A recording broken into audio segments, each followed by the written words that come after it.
Hi, this is Hannah Nyron with EdTech Times, and today I am speaking with Mike Larsson of MatchBeyond, a nonprofit partnered with Southern New Hampshire University. So, hi Mike, how are you? Good, and how are you today? Great. So, tell me a little bit about MatchBeyond and what you do. So MatchBeyond, what we do is we partner with Southern New Hampshire University. They provide a really unique online curriculum that was built just for working adults. So it's flexible, it's low cost, it's also rigorous. And what we do is recruit students from the greater Boston area and coach them through this program. We provide day-to-day coaching to help them earn their college degrees. And we also provide career coaching as well to make sure they're able to leverage those degrees, into jobs. So, tell me a little bit about where it all began. What inspired MatchBeyond? Yeah, so I'd worked in K-12 previously at a charter school called Match Charter School, and I knew a lot of students really well, and a whole bunch of students who are really smart and really hardworking were not going on to actually earn college degrees. So we dug in and we actually did a lot of qualitative research and followed them around for a couple years and said, what's really going on here?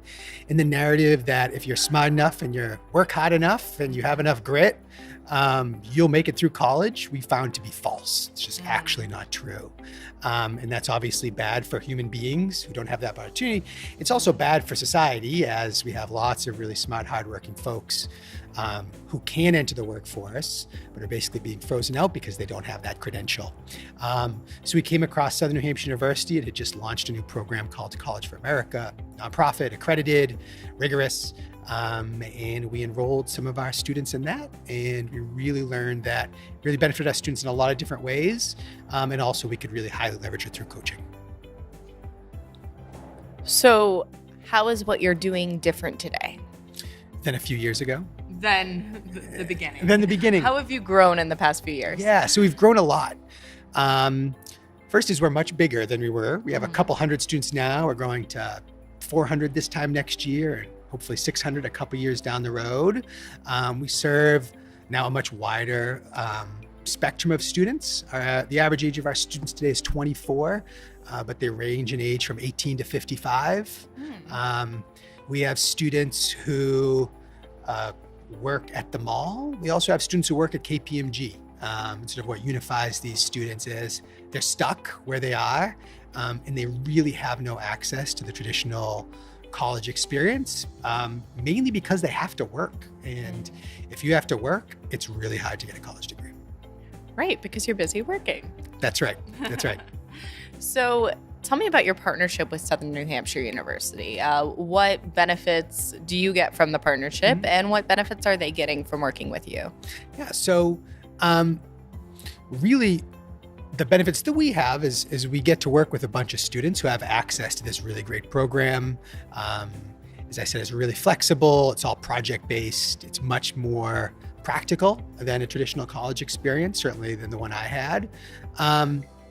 And then from Southern New Hampshire University's perspective, we're able to really show this program to a whole bunch of students that they otherwise wouldn't have access to. And give those students the support that they need on the ground here. Paul Blank, who's the president of Southern New Hampshire University, puts it well. Like, what they're really good at is curriculum and academics and making sure people are learning.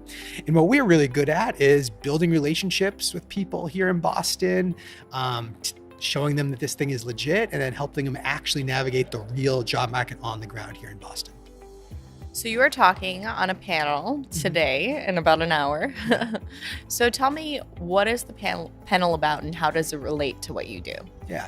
The panel's about how do we help adults with some college degree set themselves up to get back into the workforce.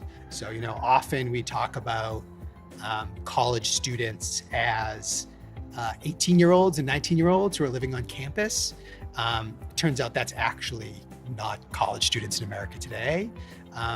50% of the 20 million people that go to college are going part-time at community college, and almost all of those are working adults.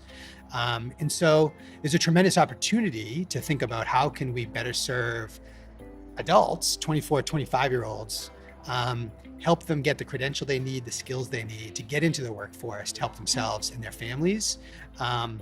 If we're only focusing on 18-year-olds and the college experience of 18-year-olds, we're missing out on tens of millions of people who the time is not even close to being done in their opportunity to advance in life. That's true. So what do you think other universities and employers can do to help connect, college students and careers? I think, first, I think companies often really get off the hook when it comes to filling the positions that they're unable to fill. They blame the people that they say are not skilled enough for their jobs. When really, from our experience, really a lot of the things that are holding back people from getting jobs, one is basically the up credentialing of entry-level positions. So I'm all in on students getting a college degree, they should, but there's also a lot of job openings out there that really don't require a college degree. And if you look at the data, 10 years ago did not require a college degree. The skills haven't changed.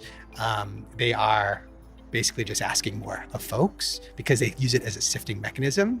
So, I think, and because that's the narrative, companies are now putting on colleges to train people for the workforce, which is something that colleges were never designed to do. When colleges were designed hundreds of years ago, it was about training people for the workforce. So I think companies actually should be stepping up, and if they have open positions, they should be thinking about, one, why they have all these open positions. Two, what sort of training they can actually be doing. Like the idea that if they have open positions, colleges and society should go use their resources to train people to fill open positions at these companies seems kind of silly, but that's how we talk about this stuff. And I think generally companies should be forced to look at their own practices around hiring and the credentials that are required for the open positions they have. And so I'm a little curious, what students have you worked with and what outcomes have you seen from what you're able to do to help them to gain their experience level and, have they gotten better jobs? Yeah. So, most all of our students work, and we actually think that's an opportunity, not a liability, right? Usually if you're going to college, you have to work, you got to focus on school. We think that's wrong because the fact of the matter is if you go to a lot of 22-year-olds also have a hard time getting jobs right out of college because they have a college degree, but they don't have any actual work experience. Or skills. And also too, let's be serious, most entry-level jobs don't actually require any sort of special skills. Right. Often there's like conversations about coding and this, that, and the other thing. That's like 0.1% of available open jobs. Right. And so, I think our students, the way we work with our students is we help them while they're enrolled with us, help them move along the spectrum of jobs so they're gaining real world experience. So if they come to us and they've worked at the mall for a year, how do we help them leverage that job into a bank teller job? Right. Because they're at a place that, one, they'll get paid a little bit better, they'll have benefits, the life will be more stable. It also looks better on their resume, and it gives them, the experience of having a real, adult job as opposed to babysitting your neighbor's kids. Totally. And I think most importantly, we experience hiring as a pure butt covering exercise by HR managers, right? They only want to put people up there who they think are not likely to blow up as employees. They're not incentivized really to fill positions. They're incentivized to make sure that they don't have bad people fill those jobs. So the more legitimate companies that our students can have on their resumes, the better. And so what we do with our students is we help them identify jobs to even apply to. A lot of the problem we find is the job descriptions online make no sense. And sometimes the people making the job descriptions don't really know what they're looking for. They just put a laundry list of all the nice to haves. And they require, we should have a master's degree for this job that pays $17 an hour. And so we help people identify jobs. We help them get through the often tech-driven application process. Companies have decided, since they can put an application on the internet, that they can get 10,000 applicants. And then now that they have 10,000 applicants, they have to come up with computer algorithms to review resumes, which often hurts people and I think hurts companies. So we help people get through that process, and then we help people actually prepare for interviews and success at that individual company, as opposed to sort of broad hypothetical support. And so then once they're in these jobs, we ideally help them get to a place where once they do earn their college degree, they're at a company that recognizes that college degree so they can go forward. So a lot of our students now, we help them get jobs at the hospital, and then they have access to these internal job boards, they have the degree, they can move up. That's great. Thanks. Well, I can't wait to see more people doing the work that you're doing. So, students, workers can find the jobs and skills that they need. Great. Thank you.